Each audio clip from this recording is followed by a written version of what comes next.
What's good, ladies and gentlemen? If I show you these images and tell you that these images are not real, they have been generated using artificial intelligence, would you believe me? All these images that you see, they look absolutely right, absolutely lifelike. They look like they have been taken by an actual photographer of some real people, but no. None of these images are real. They're absolutely realistic. They're high quality, high resolution, but all of them have been made using artificial intelligence. And the artificial intelligence here used was stable diffusion. We use the technique called text to image. We write some text and we get the image. So how do we make images that look this realistic, this lifelike? Is photography lost forever? I don't know, man. But let me show you how to get this done from ground up, from 0 to 100.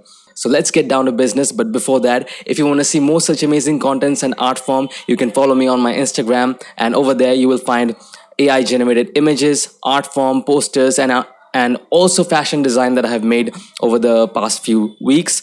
And without any further ado, let's get down to business. Follow along. This is the Stable Diffusion Automatic 1111 user interface. I'm using the general Stable Diffusion 1.5 model, that is model.ckpd, and we're gonna write a text. And remember, our goal here is to generate an image which is as realistic as possible. Here I'm going to write a beautiful lady on a pirate ship wearing tights. Now, for every generation that I'm going to do, I'm going to use this same prompt. So, blue sky, happy face, beautiful lady on a pirate ship wearing tights. And now, let's just generate this and see what happens. We're going to keep sampling steps as 20 first. And to make it portrait, we make it 768. Batch count, we keep it 1. And let's just change the batch count. No, we will keep it 1 because we want to see if we can change one image from unrealistic to realistic. Let's generate. This is the basic form of image generation, and trust me, this is not going to be good. It's going to be pretty unrealistic because we have not added any modifiers, and also we have not added any any realistic models. So this is what has been generated. Just look at this. It looks funny. It is exactly what the text says, but it is unrealistic and bad. You want something realistic and good. So the next thing we can do for this normal basic stable diffusion model, we can add enhancers. Now I will put this enhancer in the description, and after we write the same prompt, we add this enhancer, and also in the negative prompt we add the negative enhancers. Let's see what we get. We are using the same seed that was used to generate the previous image, so that we can see how the previous image changes just by the addition of these additional enhancers.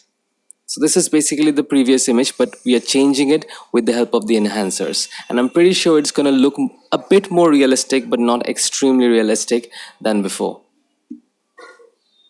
So this is what we get. It looks good. It looks good, but it does not look realistic at all. Let me compare it with the previous image. Yeah, it looks far better, but it is unrealistic as fuck. It doesn't look realistic at all. The hands, the face, and everything is messed up. The body is also messed up. So now we are going to use the next step, which is using a model called epic realism. You can find it on the Civit AI website. I have put the link in the description. And previously we were using the normal stable diffusion 1.5 model. Now we're going to use the epic realism model. We're going to remove the normal stable diffusion 1.5 model. See, epic realism. Now that is what we have selected. We're going to use the same prompt without the enhancers, and I will show you how to download these models.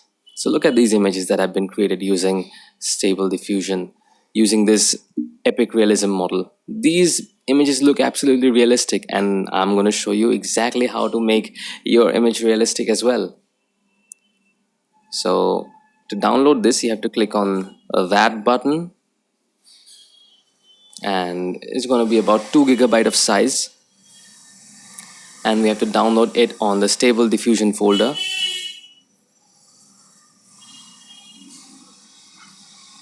Over here, and there is a model folder over there. There is a stable diffusion folder again. Over there you can paste this model. Epic Realism, I've already downloaded it, so I'm not downloading it again. And now, uh, yeah, our new model has been loaded. We have to restart this program because we have loaded a brand new model. We click on this reload UI. It's reloading, it's gonna take a while. Oops, we might have encountered some error. Don't worry, I'm gonna restart the software again. Okay, so I've restarted the software. I've used the same text with the negative enhancers, but using the Epic Realism model. Let's see what we get. I restarted the user interface because it was showing some error before. But look at this. It is definitely more realistic than the one that we have generated. So if we compare these two, now this previous image was better in terms of design, but the new image is much more realistic. It's realistic but not entirely, and it's not really better than the previous image. So let's see how we can make it more realistic. Let's use the enhancers now. So we are using the new realistic epic realism model, and we are using the same prompt, and we are using some enhancers using the same seed as well. Let's see what we can generate now. I'm pretty sure it's going to be one step higher. Okay, look at this. Look at the image that is generating. It really looks beautiful. At the same time, is looking realistic, but this is not the end. I'm gonna show you how to make this image even more realistic, 5 times more realistic than it is right now. Look at this. It is realistic. It is beautiful. The composition is good. The photograph is good. The colors are good, but it is not entirely realistic because the face is a bit messed up. Realistic but not 100%. I'm going to show you how to make this image 100% realistic. So the way to do this is by upscaling. If we compare it to the image that we started with, this is a huge improvement. Indeed, so this is a huge improvement. Now I'll show you a god level trick that will make this image even more realistic.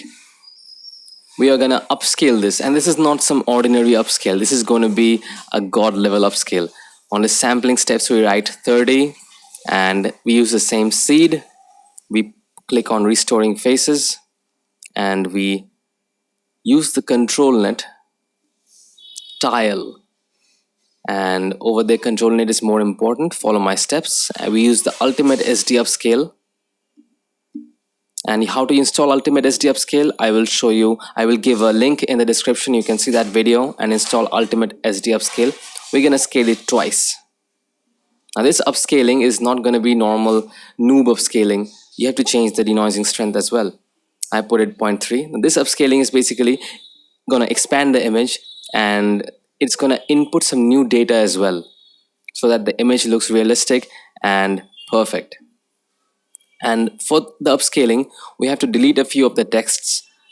We have to delete the whole of the positive prompt. We're going to keep the negative prompt as it is. We want to delete the blur because we want the background to be blur. Now we generate. Now as the upscaling happens, it's gonna upscale the image twice. Now look at this. This is the upscaled image. Look at the faces, look at the hands, look at everything. This looks absolutely realistic. So if we compare, this was the previous image and this is the current image. The previous image looks good, but the current image looks 100% realistic. There is no error, there is no bad effect on the new image. The previous image had some botched eyes, but the new one, it's perfect. So there it was, and this is the image that we started with. So we can see how we have used new models and prompt enhancers to take our image generation art to realistic levels. That's how you get this done.